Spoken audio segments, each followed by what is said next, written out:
السلام عليكم أعزائي التلاميذ ومرحبا بكم في لقاء جديد وفيديو جديد. اليوم غادي نخصوه les figures de style. Alors exactement les figures d'insistance. Alors lorsqu'on parle des figures d'insistance, on pense généralement à la répétition, l'anaphore ou l'énumération. Mais avant d'entrer dans les détails, essayons de revenir sur la définition des figures d'insistance. On appelle figures d'insistance toutes les figures de style employées pour insister sur une idée ou sur un message. Donc l'insistance بالعربية هو التأكيد ملي تنسطرو على شي حاجة تنأكدو عليها. Donc la première figure de style c'est la répétition. Et vous avez là quelques exemples tirés des œuvres au programme de la première année du bac. Et puis un soir de bal, où il n'avait dansé qu'avec Ismène. Un soir où Ismène avait été éblouissant dans sa nouvelle robe. Là, le prologue parle de aimant en relation avec Antigone et bien sûr les fiançailles. On peut remarquer qu'il y a la répétition du mot soir 3 fois. Un soir, un soir, un soir. Donc là, c'est une répétition. Deuxième exemple, vous avez la nuit, c'était la nuit.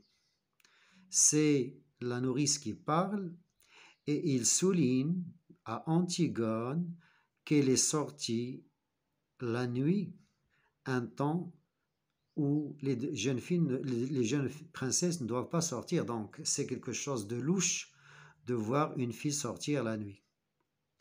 Alors troisième exemple, vieille bête, oui, vieille bête, c'est toujours Antigone et là c'est la nourrice qui parle et elle souligne à Antigone les remarques que Jocaste, la mère d'Antigone, pourrait faire à la nourrice quand elle ira là-haut, quand elle mourra.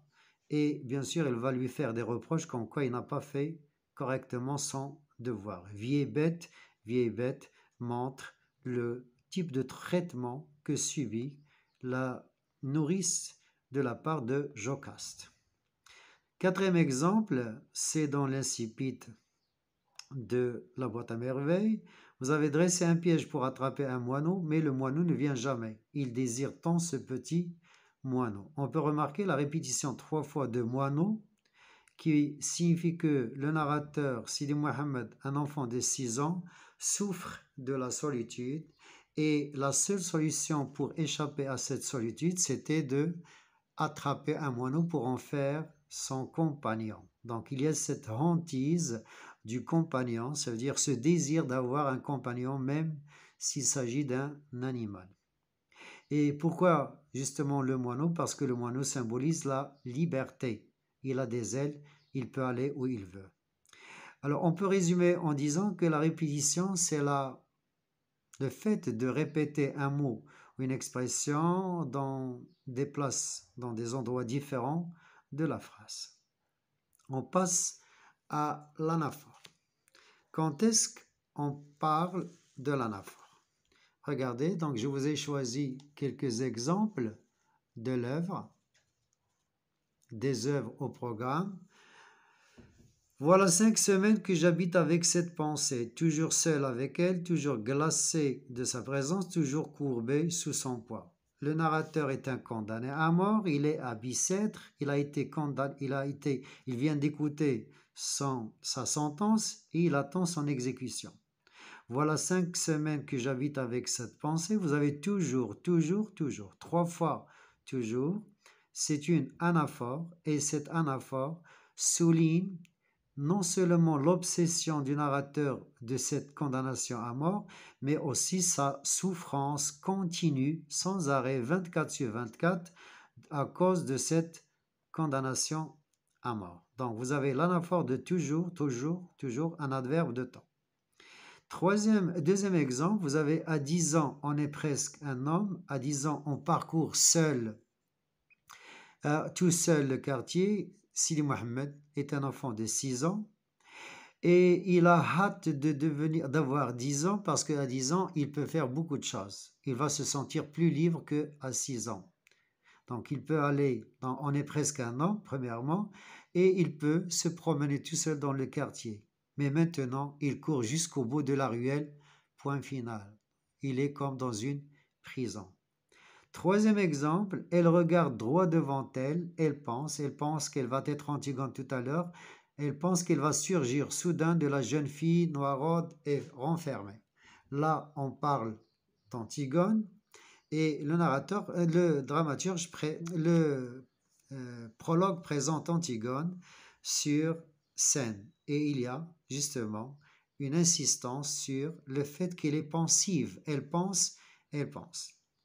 Alors, on peut résumer en disant que l'anaphore, c'est la répétition d'un mot ou d'une expression en début de plusieurs phrases, au minimum 2 fois. On passe à la dernière figure de style, c'est l'énumération. Regardez le premier exemple, il bavarde, tricote, joue aux cartes. C'est le dramaturge qui présente les personnages sur scène. Il y a ceux qui bavardent, donc Aimant et Eurydice, Aimant et Ismène. Il y a celle qui tricote, c'est Eurydice, et il y a ceux qui jouent aux cartes. Donc, il y a l'énumération des différentes actions sur scène. Deuxième phrase, elle est bonne, digne et aimante.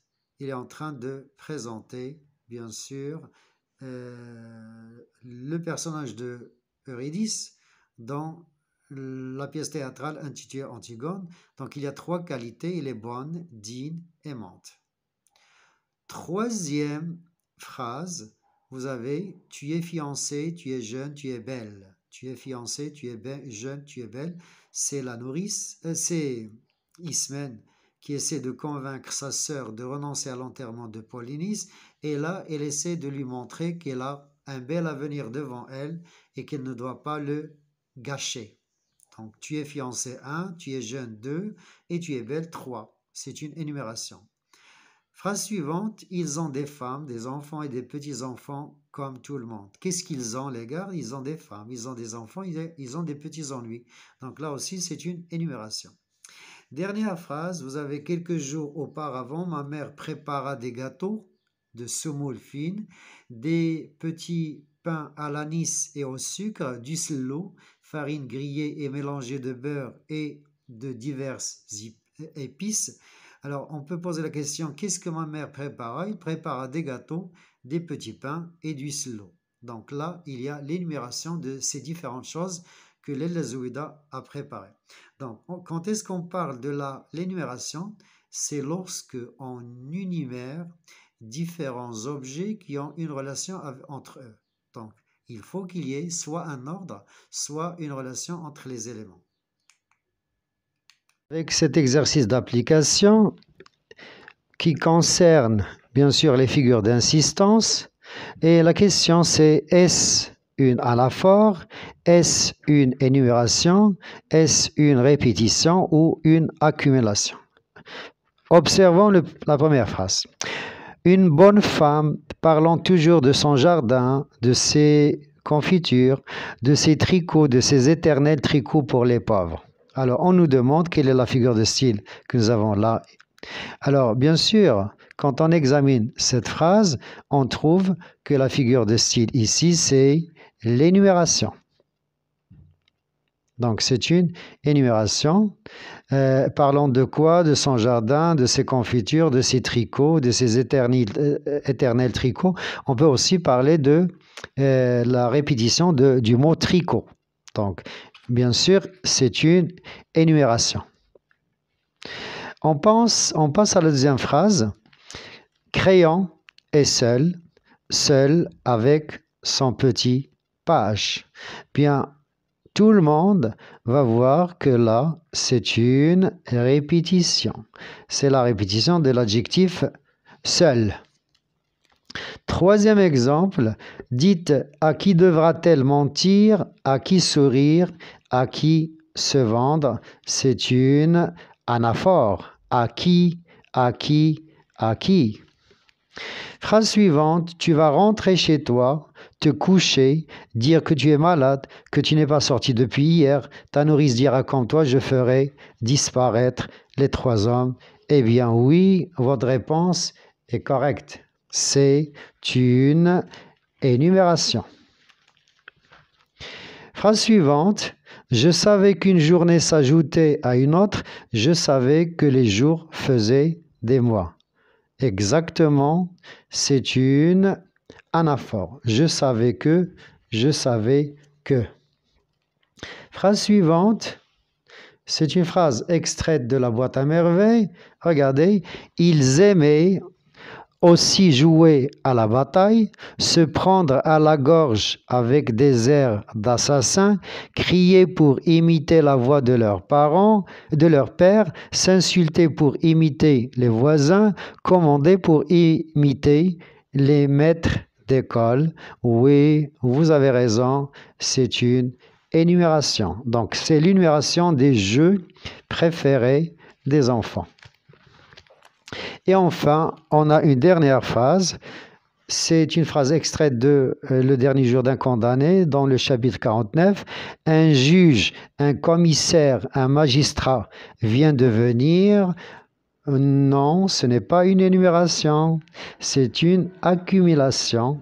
Et nous aurons l'occasion de voir l'accumulation prochainement. Mais je peux vous dire tout de suite, on parle de l'accumulation lorsque on cite des noms qui n'ont pas un lien logique ou bien qui ne respectent pas un ordre.